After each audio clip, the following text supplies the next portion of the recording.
അമ്മായിയമ്മ പോര്. വിവാഹിതരുടെ ഇടയിൽ ഏറ്റവും രൂക്ഷമായി വരുന്ന പ്രധാന പ്രശ്നമാണ് അമ്മായിയമ്മ പോര്. പുറമേ സന്തോഷം പ്രകടിപ്പിക്കുന്ന പല ദാമ്പത്യങ്ങളെയും ഈ വിഷയം കാർന്ന് തിന്നുന്നു എന്നതാണ് സത്യം. പലരും അത് പുറത്തു പറയാറില്ല എന്ന് മാത്രം.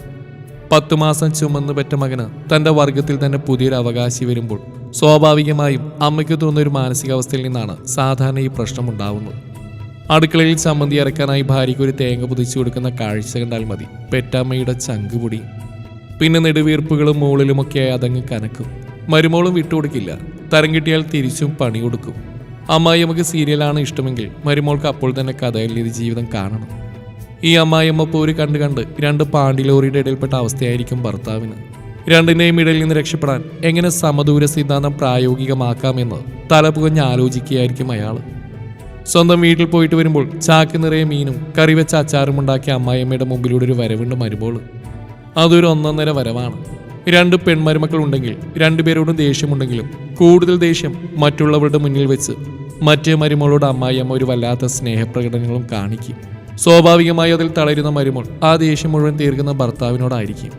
ബൊളീവിയൻ കാടുകളിൽ വിപ്ലവം നയിച്ച ചെഗ്യൂരുടെയും ചൈനയിൽ വിപ്ലവം നയിച്ച മാവോയുടെയും യുദ്ധതന്ത്രങ്ങൾ മുഴുവൻ പഠിച്ചവനാണെങ്കിൽ പോലും ഇത്തരം സന്ദർഭങ്ങൾ എങ്ങനെ ഡീൽ ചെയ്യണമെന്നറിയാതെ തളർന്നു പോകത്തക്ക വിധത്തിൽ സ്വന്തമായി തീരുമാനമെടുക്കാൻ കഴിയാത്ത വിധം വളർത്തപ്പെട്ട ഒരു അമൂൽ ബേബി ഭൂതകാലം ചിലപ്പോൾ ഭർത്താവിനുണ്ടായിരിക്കാം.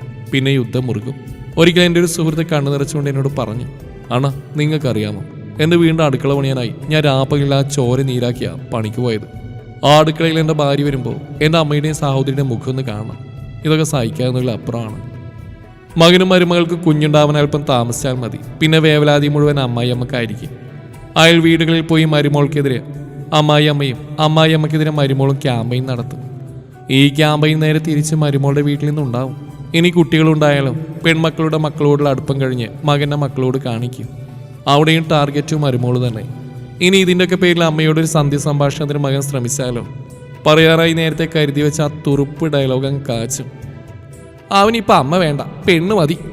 വിവാഹത്തിന് 1 വർഷത്തിന് ശേഷം വിദേശത്ത് നിന്ന് നാട്ടിൽ മടങ്ങി വന്നിട്ട് ഭർത്താവിൻ്റെ വീട്ടിലേക്ക് പോകും വഴി എൻ്റെ 2 വീലറിൻ്റെ പുറകിൽ നിന്ന് പൊട്ടിക്കറിഞ്ഞിട്ട്, എനിക്ക് ആ വീട്ടിൽ പോകണ്ടേട്ടാ, ആ തള്ളയുടെ സ്വഭാവം ചേട്ടൻ അറിയായിട്ടാ എന്ന് പറഞ്ഞ് എൻ്റെ ഫേസ്ബുക്ക് സുഹൃത്തിനെയും ഒരിക്കൽ നേരിട്ട് കണ്ടപ്പോൾ പണ്ടെപ്പോഴും അമ്മായിയമ്മപ്പോവിൻ്റെ പേരിൽ സ്വയം മുറിച്ച കൈഞ്ഞരമ്പിൻ്റെ പാടിൻ്റെ മുമ്പിലേക്ക് നീട്ടി കാണിച്ചിട്ട് എന്നെ ഒരുപാട് വേദനിപ്പിച്ചിട്ടുണ്ട് ചേട്ടാ എന്ന് പറഞ്ഞ മറ്റൊരു ഫേസ്ബുക്ക് സുഹൃത്തിൻ്റെയും മുഖങ്ങൾക്ക് മുമ്പിൽ ഞാൻ ഈ കുറിപ്പ് നിർത്തുന്നു.